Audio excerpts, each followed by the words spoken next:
फिल्मी किस्से बाय राकेश में आपका स्वागत है। आज के एपिसोड में कबीर बेदी के बारे में कुछ सिलेक्टिव इन्फॉर्मेशन आपके साथ शेयर करेंगे। एपिसोड में दी जा रही ज्यादा इन्फॉर्मेशन उनकी लेटेस्ट इंटरव्यू से ली गई है। अपनी बुक में भी उन्होंने यही सब लिखा है। विकिपीडिया के अनुसार कबीर बेदी का जन्म 16 जनवरी 1946 लाहौर में हुआ था। पिता प्यारेलाल सिंह बेदी लेखक थे, फिलोसफर थे। माँ फ्रेडा इंग्लैंड से थीं। जब कबीर बेदी ने पढ़ाई शुरू की तब वो दिल्ली में थे। कबीर बेदी का पहला स्कूल था आंटी गौबा यानी द एलिजाबेथ गौबा स्कूल। यहाँ उनकी दोस्ती राजीव गांधी और संजय गांधी के साथ हो गई थी। बकौल कबीर बेदी राजीव हंसमुख थे, इसलिए कबीर बेदी की बॉन्डिंग उनके साथ ज्यादा रही। संजय गांधी इंट्रोवर्ट थे। कबीर बेदी की लाइफ में एक बड़ा चेंज आया जब वो ऑल इंडिया रेडियो के लिए काम करते थे। उस समय के दुनिया के मोस्ट पॉपुलर बैंड बीटल्स की टीम इंडिया में थी। उनके इंटरव्यू के लिए कई पत्रकार कोशिश कर रहे थे पर बात नहीं बन रही थी। कबीर बेदी ने ऑल इंडिया रेडियो से जिद की कि मुझे अरेंज करवा के दीजिए, मुझे बीटल्स की इंटरव्यू करनी है। दिल्ली में मथुरा रोड पर पुलिस बैरियर्स लगे थे जो फैंस को ओबराय कॉन्टिनेंटल होटल पहुंचने से रोक रहे थे। वहां बीटल्स की टीम ठहरी थी। ऐसे में Kabir Bedi all India radio का बैज लेकर कंधे पर टेप रिकॉर्डर लटकाकर अंदर पहुंचे। कबीर बेदी जानते थे कि पहले बीटल्स के मैनेजर ब्रायन एप्स्टीन के साथ बात करनी होगी। 2 घंटे इंतजार करने के बाद कबीर बेदी को लॉबी में ब्रायन एप्स्टीन की शक्ल नजर आई। उनके साथ होटल का मैनेजर भी था। जब ब्रायन होटल से बाहर की तरफ जाने लगे तो कबीर बेदी ने आवाज लगाई, मिस्टर एप्स्टीन। उन्होंने कहा यस। कबीर बेदी ने अपना इंट्रोडक्शन दिया, बताया कि मैं इंडिया के नेशनल रेडियो से हूं। ब्रायन ने कबीर बेदी की बात को पूरी तरह इग्नोर करके बाहर की तरफ रुख किया तो कबीर बेदी ने बताया कि गवर्नमेंट ने बीटल्स के साथ आज रात 10 बजे इंटरव्यू शेड्यूल की है। एप्स्टीन ने कहा हाउ डेयर दे, बीटल्स किसी को भी कोई इंटरव्यू नहीं देंगे। कार डोर तक पहुंच चुकी थी। ब्रायन उसमें बैठने लगे तो कबीर बेदी ने पास जाकर कहा कि सरकार ने ऑलरेडी अनाउंस कर दिया है इस इंटरव्यू के बारे में। अब अगर इंटरव्यू नहीं हुई तो प्रॉब्लम होगी। ये अब एक सरकारी मैटर है। ये बात मैनेजर पर असर कर गई। कबीर बेदी ने मौके का फायदा उठाते हुए बात आगे बढ़ाई कि मैं बीटल्स का बहुत बड़ा फैन हूँ। मैं नहीं चाहता उन्हें इंडियन सरकार की तरफ से किसी तरह की कोई ट्रबल हो। ब्रायन ने कहा कि बॉयज कोई इंटरव्यू नहीं देंगे, मैं इंटरव्यू दूंगा। कबीर बेदी ने पूछा 5 बज चुके हैं, मैं आपसे कितने बजे कहाँ मिलूं? ब्रायन ने होटल की तरफ इशारा किया और कहा 7 बजे। ठीक 7 बजे कबीर बेदी ने उनके स्वीट का दरवाजा कई बार नॉक किया, तब कहीं जाकर ब्रायन ने दरवाजा खोला। उनकी तबीयत शायद ठीक नहीं थी। वो कबीर बेदी को उस रूम में ले गए जहां बीटल्स की टीम मौजूद थी। कबीर बेदी को और क्या चाहिए था? ब्रायन ने कहा बॉयज इसे इंटरव्यू चाहिए, इसे दे दो। 7 जनवरी 1966 कबीर बेदी ने ऑल इंडिया रेडियो के लिए दुनिया के मोस्ट पॉपुलर बैंड बीटल्स के साथ इंटरव्यू की। इंडिया में बीटल्स ने सिर्फ एक ही इंटरव्यू दी थी, वो यही थी। कुछ दिन बाद रेडियो पर ब्रॉडकास्ट की गई। जब कबीर बेदी ने इस इंटरव्यू की एक कॉपी अपने लिए ऑल इंडिया रेडियो से मांगी तो पता चला कि ऑल इंडिया रेडियो वालों ने उस इंटरव्यू की टेप पर किसी और का इंटरव्यू रिकॉर्ड कर लिया है। ऐसा वहां अक्सर होता था। पुरानी कोई इंटरव्यू की टेप पर नया किसी और का इंटरव्यू रिकॉर्ड कर लिया जाता था। इस बात से कबीर बेदी को बहुत सदमा लगा। इंडिया में बीटल्स की इकलौती इंटरव्यू जिसे ऑल इंडिया रेडियो ने संभाल के रखना था, पर उन्होंने ऐसा नहीं किया था। कबीर बेदी ने ऑल इंडिया रेडियो छोड़ दिया। अब कबीर बेदी को यह नहीं पता था कि जिंदगी में आगे क्या करना है, किस फील्ड में करियर बनाना है। बहुत सोच विचार के बाद ये नतीजा निकाला कि फिल्म डायरेक्टर बनूंगा। 1967 में कबीर बेदी बंबई पहुंच गए और एडवर्टाइजिंग एजेंसी ज्वाइन कर ली। एक बार उन्हें बाथरूम जाना था और अपनी चाबी कहीं मिल नहीं रही थी। वो एक दूसरे एग्जीक्यूटिव सुरेश मलिक के कमरे में चले गए। मलिक ने कबीर बेदी से मुलाकात वहां बैठी लड़के से करवाई जो एक मॉडल थी। उसका नाम था प्रोतिमा। प्रोतिमा को कबीर बेदी बहुत अट्रैक्टिव लगे। कबीर बेदी को प्रोतिमा। कबीर बेदी की गैर हाजिरी में प्रोतिमा उनके ऑफिस में आकर उनकी डायरी से ये पता कर लेती थी कि आज कबीर बेदी कितने बजे कहाँ होंगे और वहां पहुंच जाती थी। इस तरह उनका रोमांस शुरू हो गया और 1969 में उन्होंने शादी भी कर ली। कबीर बेदी के पहले से ही अफेयर्स होते आ रहे थे। प्रोतिमा भी मॉडल थीं, डांसर थीं। कुछ अरसा शादी नॉर्मल चली, फिर दोनों के ही अलग अलग अफेयर्स होने लगे। दोनों ने यह तय किया कि हम अपने 2 बच्चों की वजह से साथ में रहेंगे पर अपनी अपनी जिंदगी आजादी से जिएंगे। जिसे जिसके साथ अफेयर करना है करे। ये फॉर्मूला भी ज्यादा समय नहीं चला। 1974 में उनका तलाक हो गया।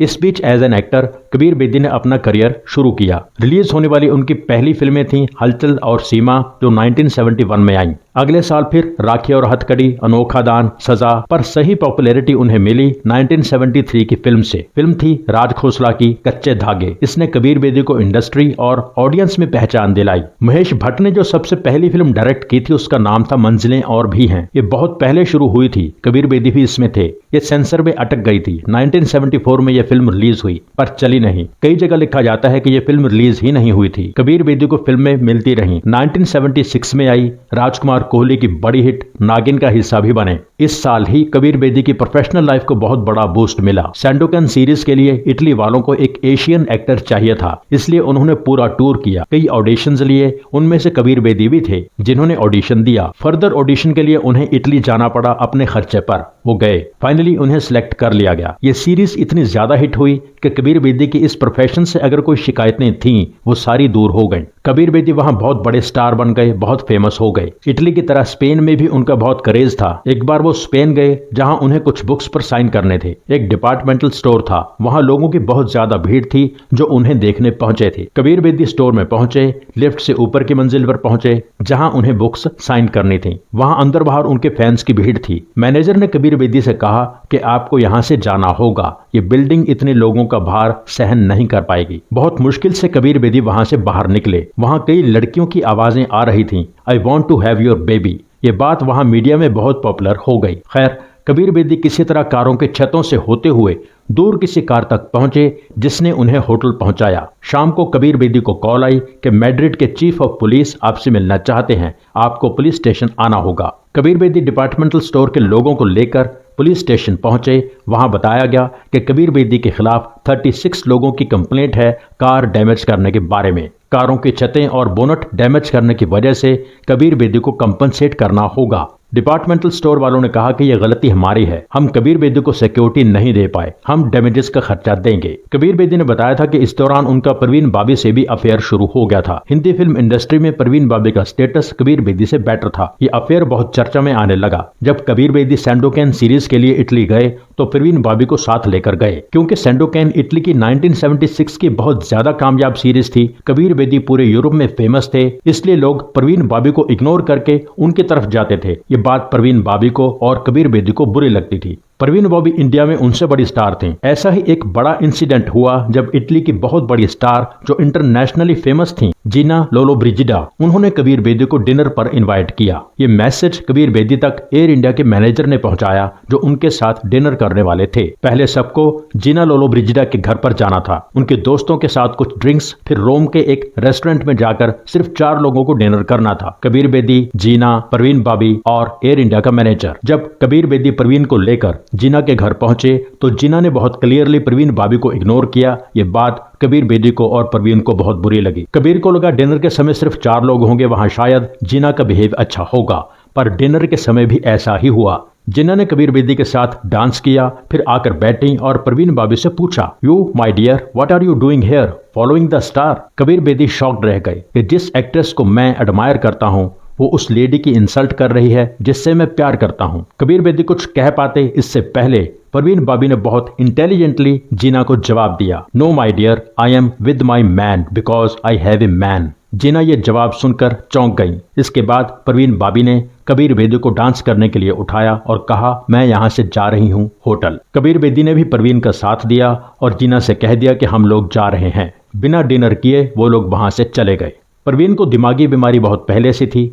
कबीर बेदी अक्सर कहते थे कि तुम्हें ट्रीटमेंट की जरूरत है। परवीन अवॉइड करती थी। परवीन को डर था कि मैं इलाज करवाऊंगी तो फिल्म इंडस्ट्री में बात फैल जाएगी, मेरा करियर खत्म हो जाएगा। कबीर बेदी के अनुसार इन कारणों से ही परवीन बाबी ने कबीर बेदी को छोड़ दिया था। कबीर उसे इलाज के लिए कहते थे और वो इलाज करवाना नहीं चाहती थी। खैर, कबीर बेदी को हिंदी फिल्मों में काम मिलता रहा पर कोई बड़ी पहचान नहीं मिली। इंटरनेशनल लेवल पर उन्हें बेहतर काम मिलता रहा। यूरोप में एक पॉपुलर इंडियन एक्टर होने के कारण उन्हें जेम्स बॉन्ड की फिल्म में भी मेजर रोल मिला। ऑक्टोपसी 1983 में आई। 1980 के दशक में कबीर बेदी को एक बहुत इंपॉर्टेंट रोल मिला हिंदी फिल्म में। फिल्म थी खून भरी मांग। ये 1988 में आई। कबीर बेदी उन दिनों अमेरिका में एक सीरीज कर रहे थे मैग्नम PI, जब राकेश रोशन का फोन आया और कहा, मैं तुम्हें अपनी फिल्म में हीरो लेना चाहता हूं। कबीर बेदी ने हैरानी जताई कि इस फिल्म में मुझे लीड रोल क्यों दे रहे हो। बम्बई में बहुत एक्टर हैं। राकेश रोशन ने बताया कि फिल्म का हीरो विलेन निकल आता है। ये रोल यहाँ के हीरो को दूंगा तो कोई एक्सेप्ट नहीं करेगा, विलेन को दूंगा तो कोई सरप्राइज नहीं रहेगा। सिर्फ तुम ही हो जो हीरो भी लग सकते हो और विलेन भी।